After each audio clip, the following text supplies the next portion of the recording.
Hammaga assalomu alaykum. Men ismim Bahodirxon. Men birlik tajribaga ega front-end dasturchisiman. Bu videoda sizlar bilan Random Gradient Color loyihasini kichikroq mini loyihani qilib ko'ramiz. Endi har kuni YouTube'ga shunaqa videolar chiqarishga harakat qilaman. Shunaqa kichikroq video loyihalarni tayyorlash jarayonini shunaqa videoga olib chiqarmoqchiman. Agar menga qanaqadir savollar yoki takliflaringiz bo'lsa, YouTube kanalimning bio qismiga o'tsalaring. Telegram kanalimga olib o'tuvchi link bor. O'sha link bilan men bilan bog'lanishlaringiz mumkin. Xo'p, bo'lmasa loyihaga qaytsak, loyiha nomi Random Gradient Color. Bunda bizda bitta button bo'ladi. U button bosilganda orqa fondagi gradient color o'zgarib boradi. Ya'ni orqa fon o'zgaradi. Bizga HTML, CSS, JavaScript fayllari kerak. HTML dan boshlasak. Xo'p.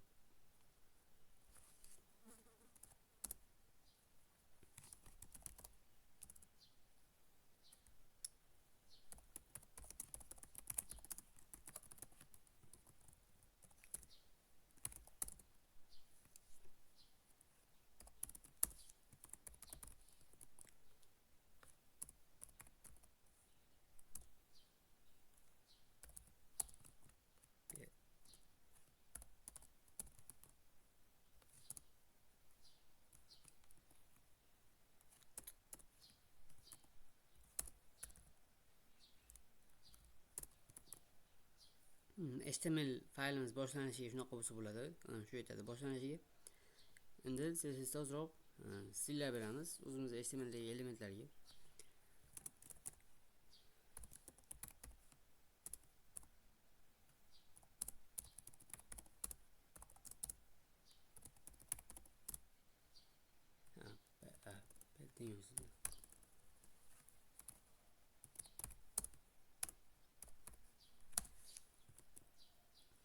Buni bilmasliklaring mumkin.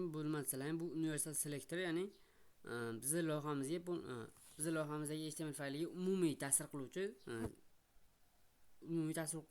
CSS naqasi dizayni universal selector deyishadi. Ko'pchilik bu narsani o'zlaring videodan keyin batafsil tushunib olishlaring mumkin. Hop, men bitta font yuklab olaman va import qilib olaman.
Shunchalik bo'ladi.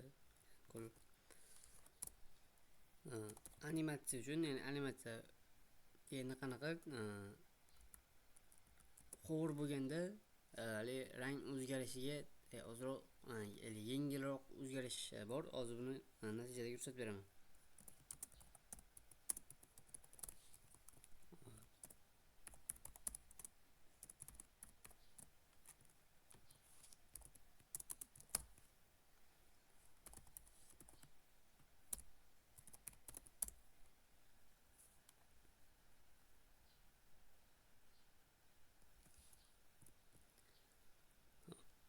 Qulay qilsak.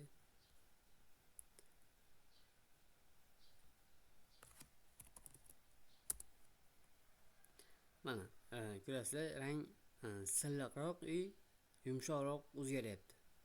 Mana agar o'sha bu transition bo'lmaganda mana oddiy o'zgarib qolardi. Shu bu bilan mana yangiroq, silliqroq o'zgaryapti. Bo'ldi. Buni margin top desak, margin topdan 12 rang. Sevim pastroq tushdi endi.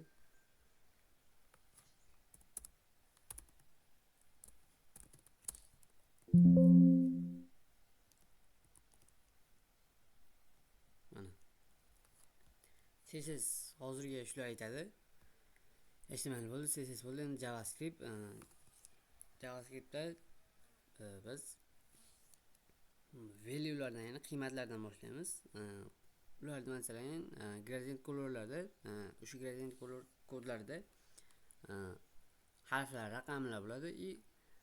Harflarda faqat cheklangan miqdordagi harflar bo'ladi xolos. O'zi nima deydi? Hamma harflar ham bo'lmaydi. Hozir buni ko'ramiz.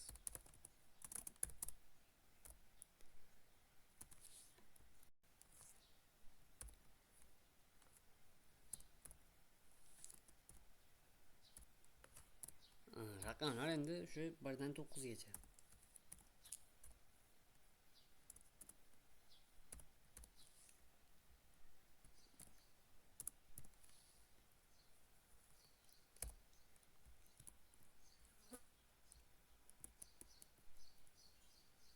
Harflar va raqamlar shular edi.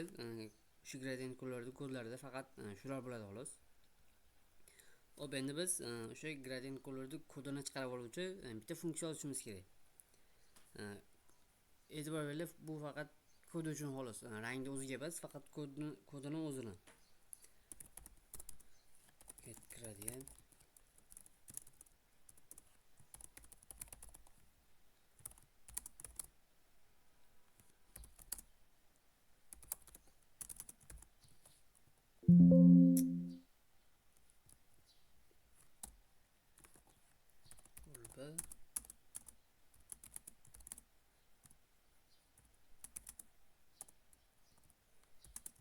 nimaga aynan 6 desalaring aytingmi? Yo'q.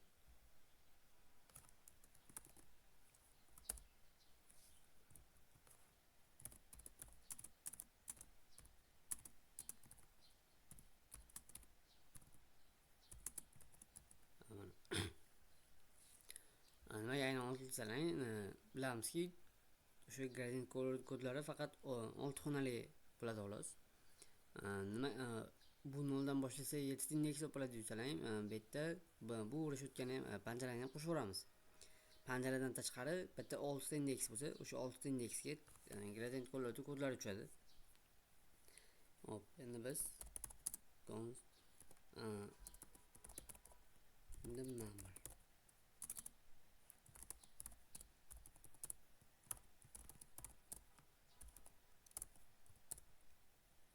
endi bunga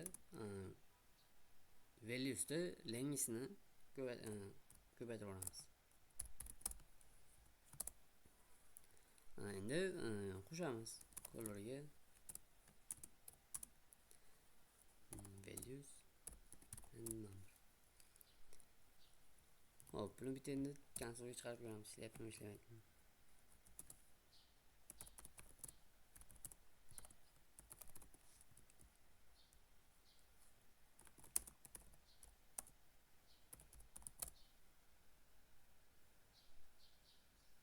Ketkilarni chiqarmadi.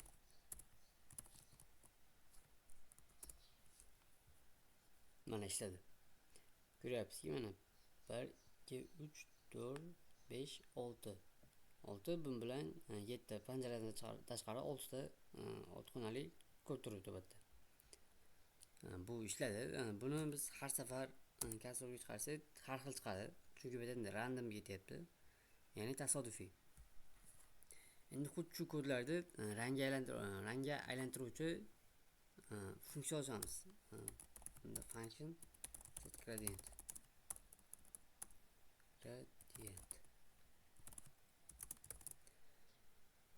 Hop, bunda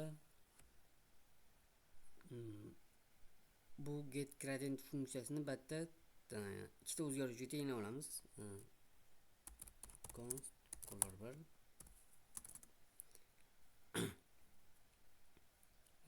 teng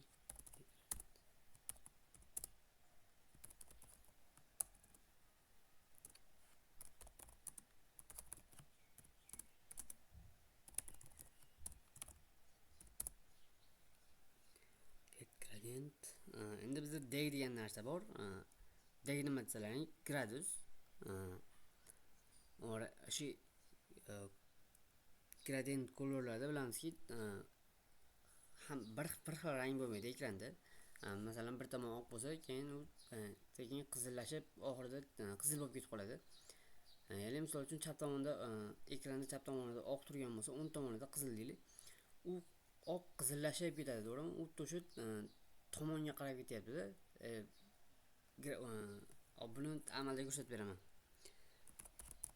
Const random deck. Biz aniq bitta gradus berib qo'ymaymiz, bu tasodifiy tarzda tanlanadi. Random deck.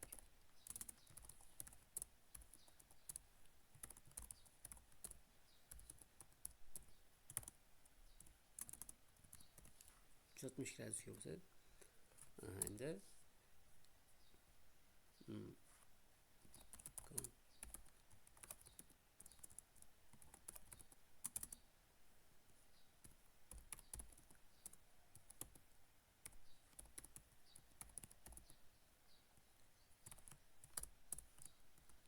endi random deckda chiqarib olamiz. Random deck deymiz.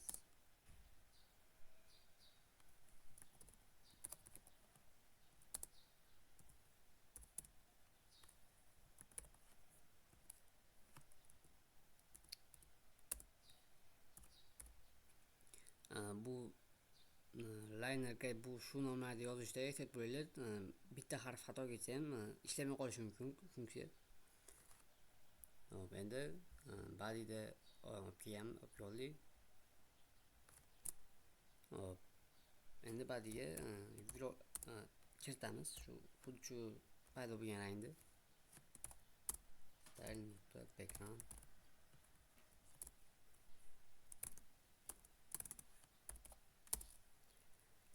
Bu bo'lsa endi set gradient.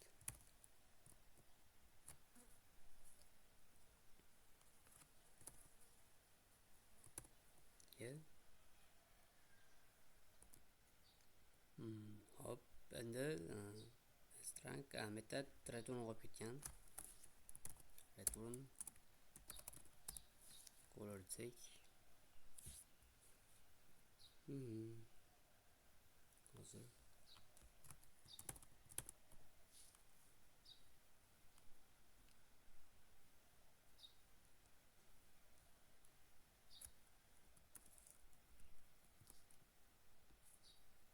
mana bitta virgul xatolik beragan.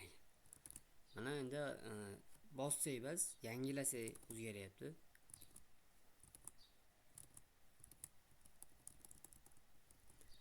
Mana day xuddi shu narsada, masalan rang bu tomondan boshlanayotgan bo'lsa, bu gradusga ketyapti, bu gradusgacha o'zgarib ketyapti. Day xuddi shu narsa. Mana bunda umuman boshqa narsa. Metdan boshlayotgan bo'lsa, bunaqasiga ketyapti bu narsa. Chunki bu yerda random tarzda, ya'ni tasodifiy tarzda berilyapti. Bu bo'ldi. Endi biz bosilsa qachonki yangilansa ham, lekin bu yerda bosilsa ham o'zgaradigan qilishimiz kerak. Hozir bosilsa o'zgarmaydi. Hop. Bosilsa bitta button olib olamiz.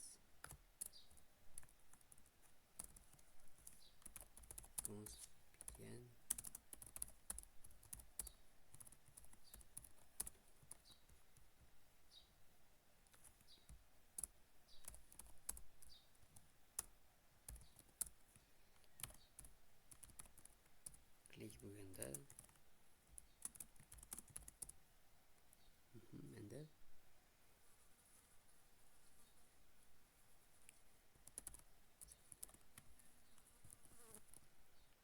menimcha to'g'ri bo'ldi. Mana button bosilsa o'zgaryapti. Mana hech qanaqa sayt yangilangani yo'q. Button bosilsa o'zgaryapti. Endi faqat button emas, bu yerdagi ekran bosilsa ham o'zgaradigan qilsa bo'ladi. O'zi ekran bosilsa o'zgaradigan o'zi shart emas, lekin mayli bitta qiziqishga qilib ko'ramiz. Dokument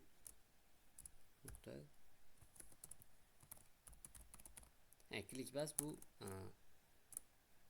bitta klikda bu bo'layotgan bo'lsa, bu ikkita bo'lsin. Double klikda